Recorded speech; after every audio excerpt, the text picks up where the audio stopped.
Actually ಇದಲ್ವಾ ಬೇಕಾಗಿದ್ದದ್ದು. ಎಂಥ cinema ಮರ್ರ ಇದು. ತಲೆ ಕೆಟ್ಟು 12 ಅಣೆ ಆಗೋದಲ್ದೆ ಫುಲ್ ಸೈಕ್ ಆಗೋದೆ.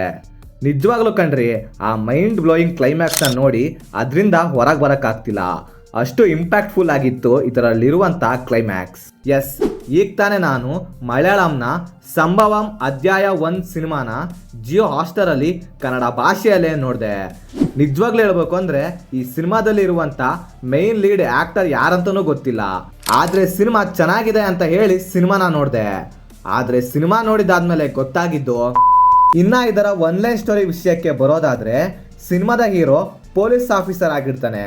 ಇವನನ್ನ ಕೇರಳ ಹಾಗೆ ತಮಿಳ್ನಾಡು ಬಾರ್ಡರ್ ಹತ್ತಿರ ಇರೋ ಒಂದು ದಟ್ಟವಾಗಿರುವಂಥ ಫಾರೆಸ್ಟ್ ಏರಿಯಾಗೆ ಟ್ರಾನ್ಸ್ಫರ್ ಮಾಡ್ತಾರೆ. ಆ್ಯಂಡ್ ಆ ಫಾರೆಸ್ಟ್ ಮಧ್ಯದಲ್ಲಿ ಒಂದು ಹಳೆಯ ಟೆಂಪಲ್ ಇರುತ್ತೆ. ಅಲ್ಲಿಗೆ ಯಾರಾದರೂ ಹೋದರೆ ಆ ಟೆಂಪಲ್ ಹತ್ರ ಟೈಮ್ ಲೂಪಲ್ಲಿ ಟ್ರ್ಯಾಪ್ ಆಗ್ತಾರೆ. ಅಂದರೆ ಆ ಫಾರೆಸ್ಟಿಂದ ಯಾರು ಕೂಡ ಹೊರಗೆ ಬರೋಕ್ಕಾಗೋದಿಲ್ಲ, ಅಲ್ಲೇ ತಗೊಳಕೊಂಡಿರ್ತಾರೆ. ಮುಂದೆ ನಮ್ಮ ಹೀರೋ ಒಂದು ಸಿಚುವೇಶನಿಂದ ಆ ಫಾರೆಸ್ಟ್ಗೆ ಎಂಟ್ರಿ ಆಗೋದಲ್ಲದೆ ಆ ಟೆಂಪಲ್ ಹತ್ರ ಹೋಗ್ಬಿಡ್ತಾನೆ. ಸೊ ಇಲ್ಲಿಂದ ನಮ್ಮ ಹೀರೋ ಟೈಮ್ ಲೂಪಲ್ಲಿ ಸಿಕ್ಕಿ ಬೀಳ್ತಾನೆ. ಸೊ ಮುಂದೆ ನಮ್ಮ ಹೀರೋ ಆ ಫಾರೆಸ್ಟಿಂದ ಹಾಗೆ ಟೈಮ್ ಲೂಪಿಂದ ಹೊರಗೆ ಬರ್ತಾನೋ ಇಲ್ವೋ ಅನ್ನೋದನ್ನು ನೀವು ಸಿನಿಮಾ ನೋಡೇ ತಿಳ್ಕೊಬೇಕು. ಫಸ್ಟ್ ಆಫ್ ಆಲ್ ಸಿನಿಮಾದಲ್ಲಿ ನನಗೆ ಇಷ್ಟ ಆಗಿದ್ದು ಇದರಲ್ಲಿ ಇದ್ದಂಥ ಸ್ಟೋರಿ ಹಾಗೆ ಕಾನ್ಸೆಪ್ಟ್. ಇನ್ಫ್ಯಾಕ್ಟ್ ಏನು ಗೊತ್ತಾ, ಸಿನಿಮಾ ನೋಡುವವರಿಗೆ ಸಿನಿಮಾದಲ್ಲಿ ಏನು ಆಗ್ತಿದೆ ಅನ್ನೋದು ಗೊತ್ತಾಗೋದಿಲ್ಲ. ಆ ರೇಂಜ್ಗೆ ಸಿನಿಮಾದಲ್ಲಿ ಟ್ವಿಸ್ಟ್ ಮೇಲೆ ಟ್ವಿಸ್ಟ್ನ ಇಟ್ಟು ಫುಲ್ ತಲೆ ಕೆಡಿಸ್ಬಿಡ್ತಾರೆ ಕಣ್ರಿ.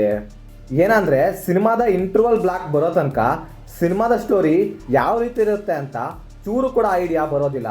ಅಷ್ಟು ಫುಲ್ ಕನ್ಫ್ಯೂಸಿಂಗ್ ಆಗಿರುತ್ತೆ ಇದರ ಸ್ಟೋರಿ. ಇನ್ನು ಸಿನಿಮಾದ ಫಸ್ಟ್ ಹಾಫ್ ಫುಲ್ ಸ್ಲೋ ಆಗುತ್ತೆ.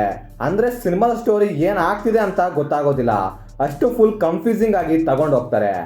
ಆದರೆ ಒಂದ್ಸರಿ ಇಂಟರ್ವಲ್ ಬ್ಲಾಕ್ ಬಂದ ನಂತರ ಅಲ್ಲಿದ್ದ ಟ್ವಿಸ್ಟ್ನ ನೋಡಿ ಫುಲ್ ಕನ್ಫ್ಯೂಸಿಂಗ್ ಆಗೋಗ್ತೀರಾ. ಇನ್ನು ಸಿನಿಮಾದ ಫಸ್ಟ್ ಹಾಫ್ ಫುಲ್ ಸ್ಲೋ ಆಗೋಗುತ್ತೆ. ಯಾಕಂದರೆ ಸಿನಿಮಾದ ಫಸ್ಟ್ ಹಾಫ್ನಲ್ಲಿ ಪ್ರಾಪರ್ ಆದಂಥ ಸ್ಟೋರಿ ಸೆಟಪ್ ಹಾಗೆ ಕ್ಯಾರೆಕ್ಟರ್ ಇಂಟ್ರೊಡ್ಯೂಸ್ನ ಮಾಡ್ಕೊತಾರೆ.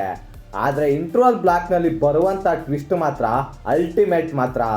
ಆ ಇಂಟರ್ವಲ್ ಬ್ಲಾಕ್ನ ನೋಡಿ ಸಿನಿಮಾ ಮಾತ್ರ ಯಾವ ರೇಂಜಿಗೆ ಇರುತ್ತೆ ಅಂತ ಥಿಂಕ್ ಮಾಡೋ ರೀತಿ ಮಾಡಿಬಿಡುತ್ತೆ.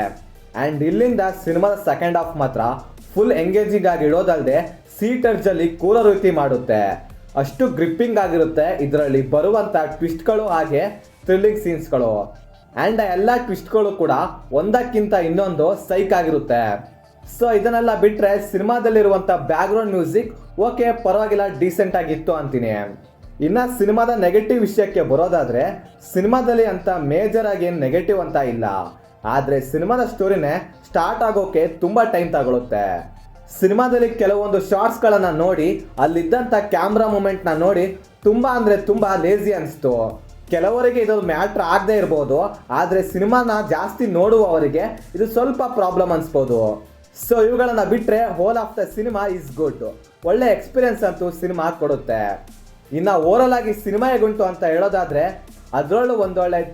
ಅದರಲ್ಲೂ ನಿಮಗೇನಾದರೂ ಟೈಮ್ ಲೂಪ್ ಸಿನಿಮಾಗಳು ಇಷ್ಟ ಆಗೋದಾದರೆ ಈ ಸಿನಿಮಾನ ಟ್ರೈ ಮಾಡಿ ನೋಡಿ, ಇಷ್ಟ ಆಗುತ್ತೆ. ಸೊ ಇದಾಗಿತ್ತು ಫ್ರೆಂಡ್ಸ್, ನಾನು ಈ ಸಿನಿಮಾ ನೋಡಿದ್ದಾದ್ಮೇಲೆ ನನಗನ್ಸಿದಂಥ ಒಪಿನಿಯನ್.